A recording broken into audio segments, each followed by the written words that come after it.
தமிழக வெற்றி கழகத்தின் சார்பாக எல்லாருக்கும் ஒரு பெரிய வணக்கம். நான் உங்கள் தமிழன் ராகுல் காந்தி.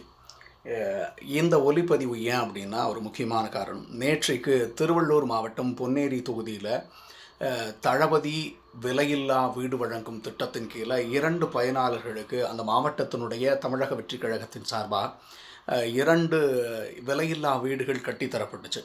அந்த நிகழ்ச்சியில் எங்களுடைய தமிழக வெற்றி கழகத்தினுடைய பொதுச் செயலாளர் அவர்கள் கலந்து கொண்டார்.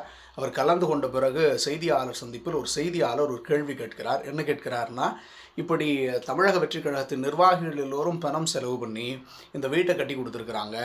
இப்படி கட்டி கொடுக்கப்படுகிற இந்த வீட்டிற்கு ஏன் நீங்கள் தளபதி விஜய் அவர்களின் விலையில்லா வீடுன்னு பேர் வைக்கிறீங்க அப்படின்னு ஒரு ஒரு அழுத்தம் திருத்தமான ஒரு கேள்வியை முன் வச்சிருக்கிறார்.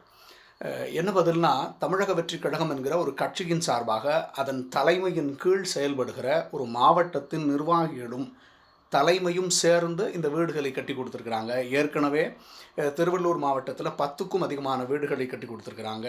கோயம்புத்தூர் மாவட்டங்களில் கட்டி கொடுத்துருக்குறாங்க. திருச்சியில் கட்டி கொடுத்துருக்குறாங்க. குளித்தலையில் பண்ணியிருக்கிறாங்க. தமிழகம் முழுக்க பல்வேறு இடங்களில் தமிழக வெற்றி கழகத்தின் சார்பாக இதற்கு முன்பாக விஜய் மக்கள் இயக்கம் என்கிற அந்த இயக்கத்தின் வழியாக பல்வேறு நலத்திட்ட உதவிகளை நாங்கள் எல்லாரும் செஞ்சுக்கிட்டே இருக்கோம். அதனுடைய நீட்சியாகத்தான் நேற்று இந்த நிகழ்வு நடந்துச்சு. இதில் இந்த அருமையான கேள்வியை அந்த செய்தியாளர் கேட்கிறார். அதில் எந்த விதமான தவறும் இல்லை. ஏனென்றால் எங்கள் சொந்த பணத்தில், தமிழக வெற்றி கழகத்தினுடைய பணத்தில், தமிழக வெற்றி கழகத்தின் நிர்வாகிகளின் பணத்தில் கட்டப்படுகிற இந்த வீடுகளுக்கு தளபதி விஜய் விலையில்லா வீட்டு வழங்கும் திட்டம் என்கிற பெயர் சூட்டுவதில் எங்களுக்கு எந்த விதமான ஆட்சேபனையும் இல்லை. அதை எங்களுக்கு பெருமிதமாக கருதுகிறோம். அதனால் அது எங்களுக்கு ஒரு பெரிய மகிழ்ச்சி தான். ஆனால் மக்களினுடைய வரிப்பணங்களில் செலவு செய்து மக்களினுடைய வரிப்பணங்களிலிருந்து செயல்படுத்தக்கூடிய திட்டங்களுக்கு தலைவர்களின் பெயர்களை சூட்டி இருக்கிறார்களே, நம்முடைய முன்னாள் ஆளும் கட்சி, இன்னார் ஆளும் கட்சி என்கிற அந்த கட்சிகள் எல்லாம், அவர்களிடமெல்லாம் இந்த செய்தியாளர்கள் ஏன் இதெல்லாம் கேட்கறதில்ல அப்படின்னு எங்களுக்கு தெரியல. ஒருவேளை அப்படி யோசிப்பீர்களே ஆனால் அதையும் கொஞ்சம் சிந்திச்சு பாருங்கள்.